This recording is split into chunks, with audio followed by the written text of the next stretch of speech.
ایک آدمی محمود غزنوی کے پاس نا اپنا کیس لے کے آیا، مدعی بن کے آیا. اس نے کہا بادشاہ میرا کیس بڑا نرالا ہے. بادشاہ سلیمان نے کہا وہ کس طرح؟ کہنے لگا یہ میرے پاس ایک تھیلی ہے، میں نہ سفر پہ جانے لگا تو یہ تھیلی پوری ہیروں کی بھری ہوئی. فلاں علاقے کے جو قاضی صاحب ہے نا، میں جاتی دفعہ میں کہیں سفر پہ جا رہا تھا تو میں ان کے پاس چھوڑ گیا کہ رستہ لمبا ہے، کہیں کو مجھ سے چھین نہ لے، ہیروں کی بھری ہوئی. کچھ دنوں کے بعد میں واپس آیا ہوں، قاضی صاحب نے مجھے تھیلی واپس کی ہے تو اس میں ہیروں کی بجائے کھوٹے سکے نکلے.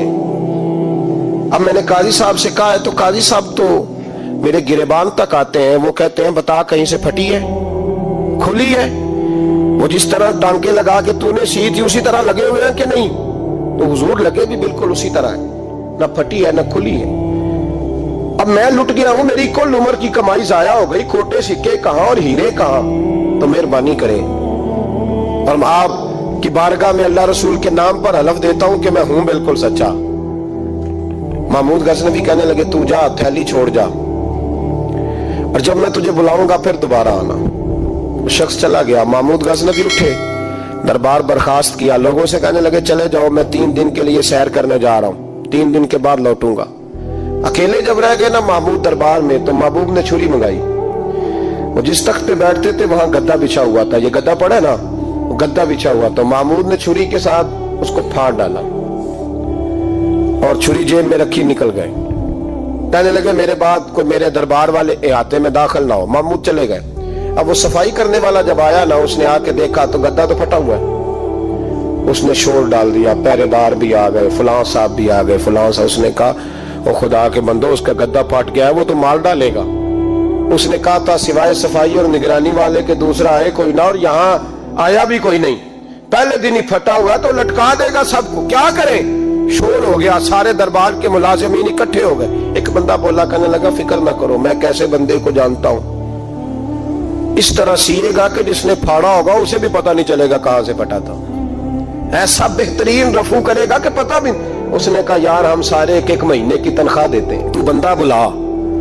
وہ بلا لیا اس کو، اس کا نام محمد رفو گر تھا. وہ آیا، اس کو گدا دکھایا، اس کا یار اس طرح سینہ پتہ نہ چلے. اس نے کہا فکر ہی نہ کرو، میں بڑا کاریگر ہوں. بڑے بڑے کاریگر لوگ نہیں ہمارے ملک میں پائے جاتے، کوئی نشان چھوڑتے ہیں پیچھے بڑے. احمد رفو گر کہنے لگا اس طرح سیوں گا کہ پھاڑنے والے کو بھی پتہ نہیں ہوگا. پیسے لے یار تو سی دے. اس نے سی دی، اگلے شام ہی لا کے بچھا دیا گدا. تیسرے دن بادشاہ سلامت آئے، آ کے پہلی نظر گدے پہ ڈالی. اس نے بلایا سب ملازمین کو، کہا کس نے سیا ہے؟ کہا جناب کیا ہوا؟ کہا یہ پھٹا ہوا تھا. کس نے؟ کہا نہیں پھٹا ہی نہیں. وہ کہنے لگے بنو مت، میں خود پھاڑ کے گیا تھا. تو بتاؤ صحیح سیا کس نے ہے؟ کہا جناب آپ پھاڑ کے گئے تھے تو بتایا کیوں نہیں؟ فرمانے لگے اسی لیے تو بتایا نہیں تھا کہ تم خود تحقیق کر لو. بلاؤ بتاؤ سیا کس نے. تو بلا لیا. احمد رفو گر آ گیا. اس کو جب بلا کے سامنے بادشاہ کھڑا کیا، کہا بھئی تو نے سیا ہے؟ کہنے لگا حضور آپ کے سارے ملازم کٹھے ہو کے آئے تھے، میری غلطی کوئی نہیں. کہا نہیں یار تو بڑا کاریگر ہے، میں نے اپنے ہاتھ سے پھاڑا تھا پر مجھے بھی نہیں پتا چل رہا کہاں سے پھٹا تھا. اچھا یہ بتا یہ تھیلی جو ہے یہ بھی تو نے سی تھی؟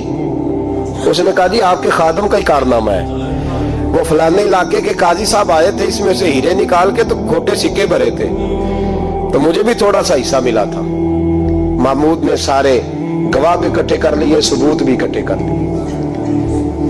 پھر قاضی کو بلایا، پہلے سارے ثبوت اور گواہ کیس حل کر لیا. پھر ہمارے ہاں یہ حال ہوتا ہے کہ مدعی 2-3 ہفتے کے بعد خود ہی ہاتھ باندھ جاتا ہے، کہنا تسی میری جان چھڈو، مجرم پھڑو پاوے نہ پڑھو.